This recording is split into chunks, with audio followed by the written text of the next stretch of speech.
Tear me apart, Lisa! Drop that zero and get with the heat.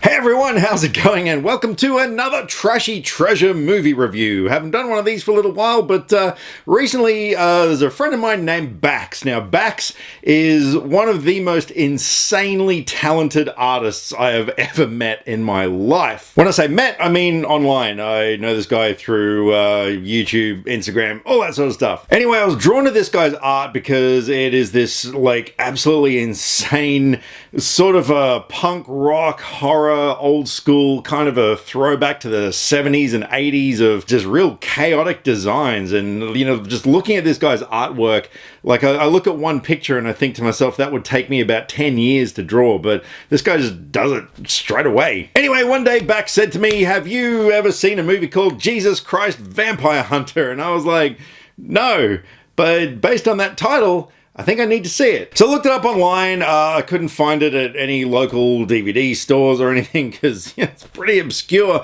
So I ended up having to purchase the Blu-ray from Germany. And I'm really glad I did because my copy is called Jesus Christus Vampire Jäger! Yeah, holy shit. Jesus Christus Vampire Jäger is a way more awesome title. And then after I bought it, I found out this movie, the whole thing, it's on YouTube. So, you know. But it's not in widescreen and it's not in HD, so yeah. Anyway, I sat down and watched this movie and yeah, I love it. This movie, look, it's one of those movies that there's pretty much nothing good about it. It does everything wrong. It was directed, produced, shot, and edited by a guy named Lee Gordon DeMarb. It's a Canadian production from 2001, and it essentially tells a story. Jesus has come back. We've got the second coming of Christ. Jesus played by an unknown actor named Phil Caracas. Like, everybody in this movie is unknown. And there's a plague of vampires in Ottawa, and they're feasting on lesbians, because apparently lesbians are the biggest heathens on the planet. Who knew? And they're taking their skin and grafting it to themselves so they can go out in the daylight, so you know the sun doesn't affect them. So anyway, Jesus decides to take it upon himself to rid the world of this vampire infestation, and yeah, in the meantime, at one point when the odds are a bit overwhelming him, he enlists the help of a luchador named Santos. Because his dad, God, tells him to do that in a bowl of dessert. So together, Jesus and Santos take on the vampires and yeah, well, I'm not going to say what happens in the end because that'd be spoiling it. So yeah, look, this movie was extremely low budget. It was just, I mean, yeah, it's one of those movies that, you know, they just had this crazy idea and they just went with it and they had fun making it. The whole movie was shot on 16mm film, so, you know, at least it had a little bit of a budget. It wasn't just shot on a really crappy handycam. But the problem was none of the audio was recorded on location. They had to dub the audio later on, and it's noticeable. It's really noticeable, especially in scenes like this. There have been rumors. I didn't want to believe at first, but every Sunday I see fewer and fewer faces in the pews. I fear my parish is being consumed, body and soul. And yeah, look, this movie, it looks cheap as fuck. You know, you got like, there's a scene at the start where a guy is reading a newspaper and just all the things that they wanted to put on there were just stuck onto the front of the paper. All the costumes I would have thought were just like rented from a party hire shop or something, but if you look in the end credits, there was actually a bunch of costume designers, so yeah, apparently they spent some money on the wardrobe. I mean, backing up my claim that everything looks like it was from a party hire shop, take a look at this nurse's outfit in this scene. I mean, she just looks like, you know, it looks like a slutty Halloween costume or something. The locations in the film were just, they didn't really put too much thought in it. It was basically just, you know, whatever they could get their hands on at the time. And it just has that sort of overall amateurish quality about it. Like, there's a lot of shots in the film where you can see the crew visible inside reflections, like in car windows or the back of a motorbike helmet. Yeah, they didn't really think that through. And there's just so many what the fuck moments in this film. Like, take a look at this guy's face at the start of the film. Like, it looks like he's just been bukkakied. We can no longer stand idly by and allow these children of God to be slain by these agents of the devil. Like, seriously, what is on his face? I don't understand. And then we got this scene later on. Like, a lot of the performances in this film were just terrible. Like, there's a scene where they go to investigate a lesbian drop-in center, whatever the fuck that is. And they walk in to find some vampires who've just killed the lesbians, and then you got this woman's ultra-realistic reaction.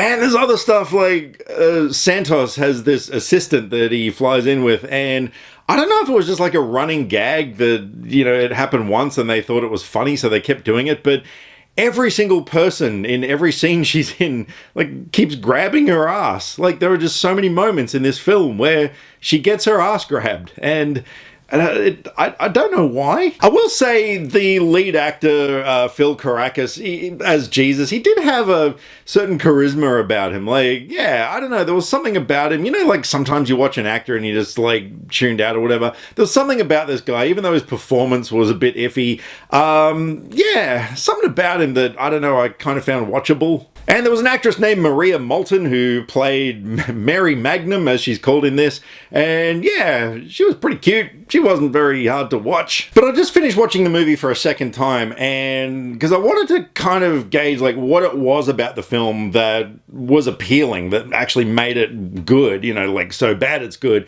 And for me, this film, you know, it was a punk rock movie. This movie was like the Sex Pistols or the Misfits or whatever as a movie. You know, it was cheap.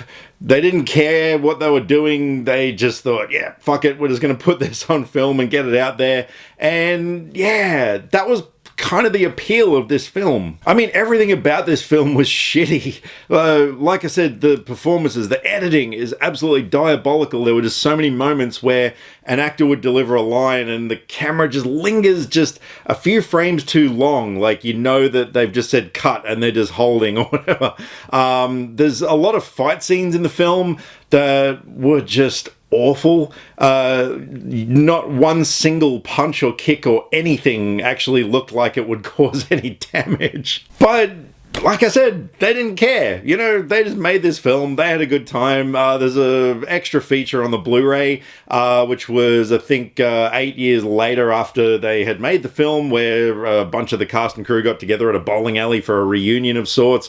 And yeah, you know, you could tell that they had fun making it. And yeah, they didn't care. Zero fucks were given in the making of that film. So if you're one of those people who really enjoys movies that are so bad they're good, I would definitely recommend Jesus Christus Vampire Jäger! Or Jesus Christ Vampire Hunter for all you English-speaking people out there. Yeah, so look, on the Trashy Treasure scale, I'm going to give this movie an 8 out of 10. And the main reason I'm giving it an 8, even though it was spectacularly bad, there was just something about it you know, there are other trashy movies that I've seen in the past, like Deadly Prey, for instance, which is my most favorite bad movie of all time.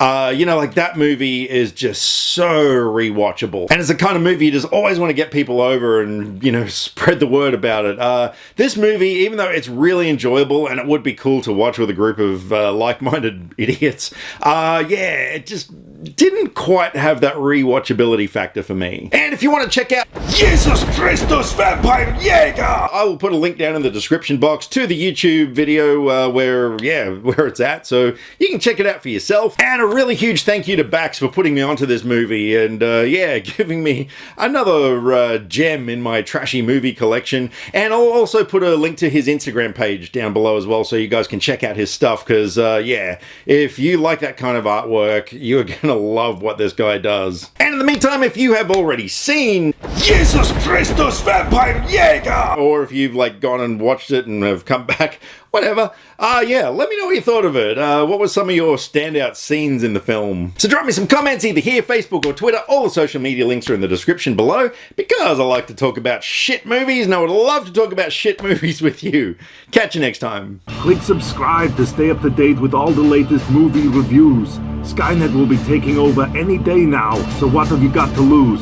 Nyah.